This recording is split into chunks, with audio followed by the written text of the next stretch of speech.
Chest day, yes day, Tom. I felt like I was gonna myself.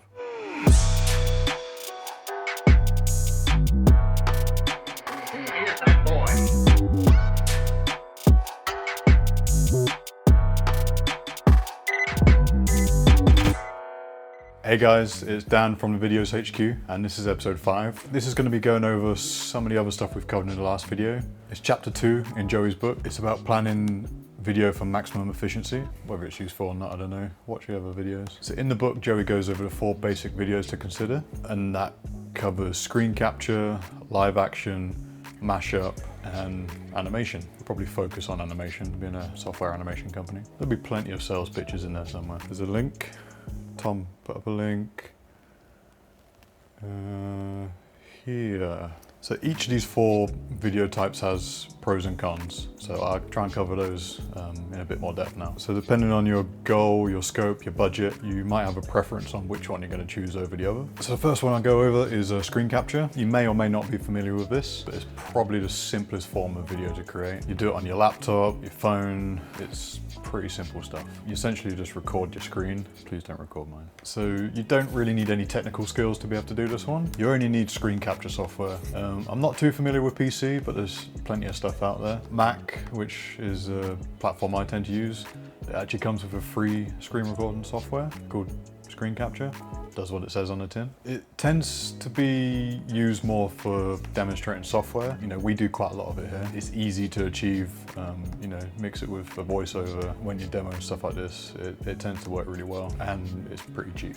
Unless you're using My Time. My Time's not cheap. People often use it to demonstrate their website as well, telling a user how to navigate their website, or how to leave a comment about your product or service, or just to highlight testimonials on your webpage or social. I really need to build a social following. Tom, stick my Instagram handle up, and my Facebook, and Twitter, Vine, TikTok, LinkedIn, Snapchat. Throw my email, phone number, address, bank details. Just follow me. Now, this kind of content, it might be cheap and easy, like my editor, but the benefits are often outweighed by the limitations. And what I mean by that is it takes a lot of creativity to make a screen capture like engaging and interesting. It's hard enough making this interesting. Imagine what it'd be like if I did a screen capture. If someone's purely speaking over a screen capture, it can become a little bit disconnected. You know, the viewer has no one to look at, the speaker isn't visible on screen, so people can feel a little bit disconnected. So unless you're demoing like software on a shoestring budget, you're more than likely going to be mixing and matching live action with the screen capture or animation in there somewhere. So the next one is live action. Again, it's pretty self-explanatory. If you're shooting yourself or anyone else, or anything on your camera or on your phone, it more likely to fall under the category of live action. So the cost to produce live action, it really depends on a few things, like what equipment you're shooting on, if you need to hire in actors or, you know, lights, etc.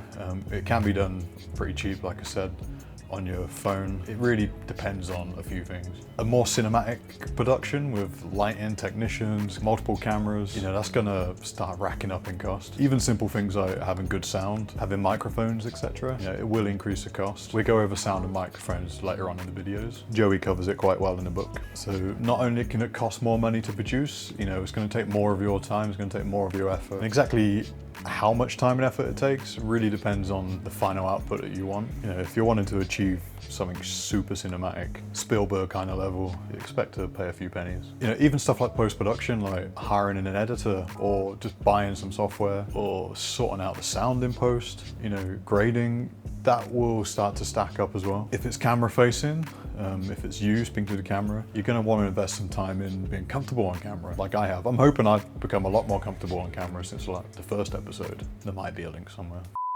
Actually, don't watch it.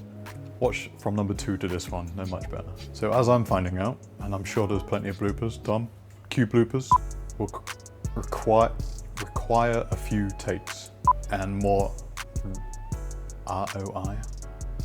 I wish I can say that properly.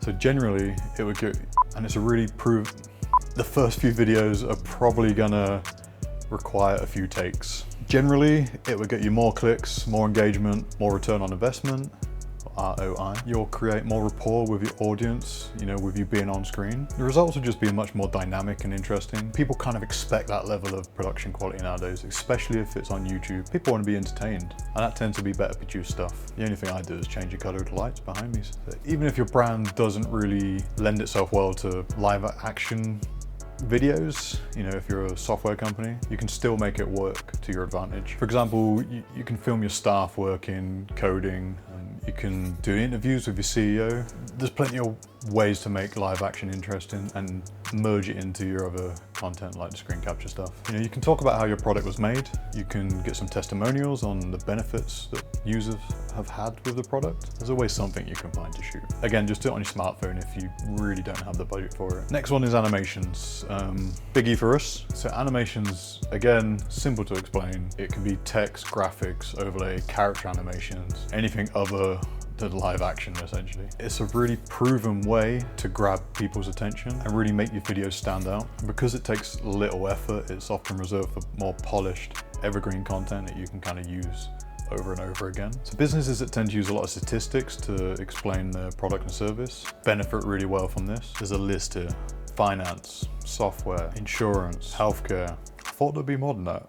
I should have pre-read this. Tom, just repeat a few of those. Finance, insurance, software, finance, healthcare, insurance, healthcare. And it's great for explaining more complex and maybe new to the market kind of software. It's best not to have the video all animated, maybe have an intro or bits scattered throughout some live action video content. Using animated text, adds a real professional element to it. I wish there was some way of getting really high quality animated text somewhere, with alpha channels so I can overlay it over anything. I wonder. While most videos kind of animate just text, you don't have to stop there. There's a lot more you can do. If you want to be a little bit more creative, why not? You want to have a talking monkey? Yeah, sure. Planes and helicopters flying through the air? Yeah, why not? Want some fancy explosions? No, I'm just kidding. I'm just down here. High budget stuff. I mean, it does take some technical knowledge and some special software to produce certain kinds of animations and visual effects, but we'll go over that in a couple of videos down the line, or just get the book on the link below, skim through. These are going to take ages to produce, so it's probably easier that way. For more complex animations that you just don't have the time for, there's some good platforms out there. I say good loosely, but Fiverr, for example, you can hire some animators to do certain kinds of video content. They do vary, so just do your due diligence. I said that first time. Really good animators charge upwards of $100 an hour. So if you're spending $5 on Fiverr, you can kind of get a good idea of the kind of animation it's going to get back. So just be careful. Animations, text overlays, and logo stingers. You definitely need to check out our platform, videos.com. It's all made by hot animators. The content is great. The templates are pretty slick. It's a real easy way to up your production value and get your videos looking really professional with minimal effort and a small monthly fee. So the last one we're going to cover is mashup videos. This isn't a term I've ever really heard, but it sounds good. It's kind of what you expect it to be. It's a combination of all the above types of video kind of mashed together. Do I really need to explain this further? Okay, you asked for it. Because you're kind of implementing all the different types of video that we've covered, they're all engaging forms of content, so to stick them all in one place, you're bound to get some good engagement from these kind of videos. It'll be changing up quite often, so it's a really good type of video to produce. Even if you choose not to shoot yourself on camera or someone else, look at some stock footage, implement that with your screen recordings or your animations. It'll look really good. So the next bit is kind of covering inspirational ideas for your industry. I just reeled them off really quick. Tom, edit it together so it looks like I'm doing it. Coaching, e-com, finance, healthcare, information products, manufacturing, real estate, restaurants, tech, travel and tourism, travel and hospitality. Testimonials work great for this sort of stuff. You're selling a user your service, they want to see the benefits they can get. So testimonials are, a great way to show off coaching services. E-com, they sell products, so product videos sorted. Finance, very data-driven industry, so animations.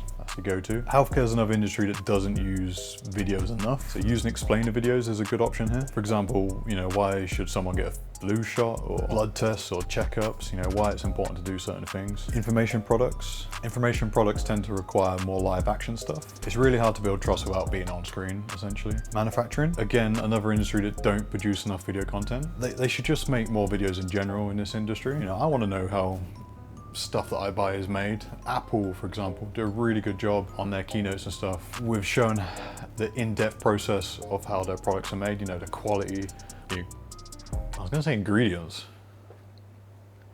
Materials that are used, you know, they cover it really well. Check out some of their videos. Real estate, you know, they tend to use a bit more video nowadays, but there's definitely more scope for video in that area. I know they tend to use a lot of like 3D capture stuff now, so you can do like 3D tours. Definitely been beneficial over the last few months when people can't get out and view properties. Corona. Restaurants, again, live action video, really good. Show your food being made and happy customers, not getting food poisoning, always works. Technology tends to be more explainer videos.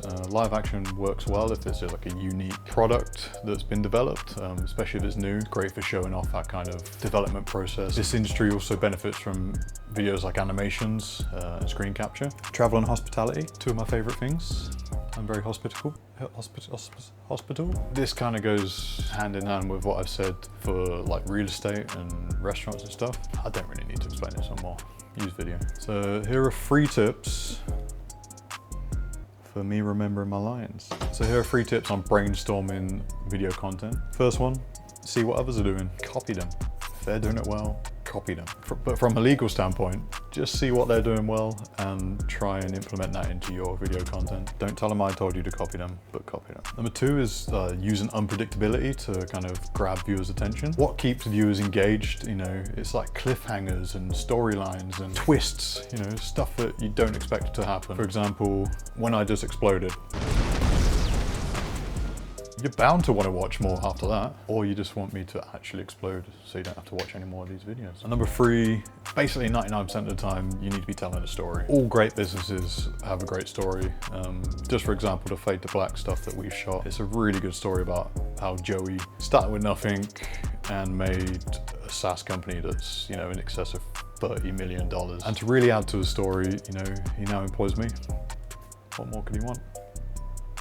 The next bit we're going to cover in this video is scope, budget, and timeline. So the scope, the budget, and the timeline tend to revolve around the complexity of the video content and not necessarily the length of the video. If you want to shoot live action with like music, multiple speakers, multiple cameras, fancy transitions, even if it's just going to be like a 30-second video, it's going to take a lot longer to produce than like a 20-minute screen capture. So just bear that in mind. So here are a few things to consider just to end the video with. Factoring quality. You might want to record like a 10-second clip and just stick it out on Insta and Snapchat. You know, if it gets the word out about your brand, you've made a successful video. On the other hand, you might want to produce high quality videos that take days to shoot. Those are the videos that are really valuable to your brand and stay relevant for a long time. If you want to keep your audience engaged, it's a good idea to kind of produce a video every week if you can, even if that's just small form content.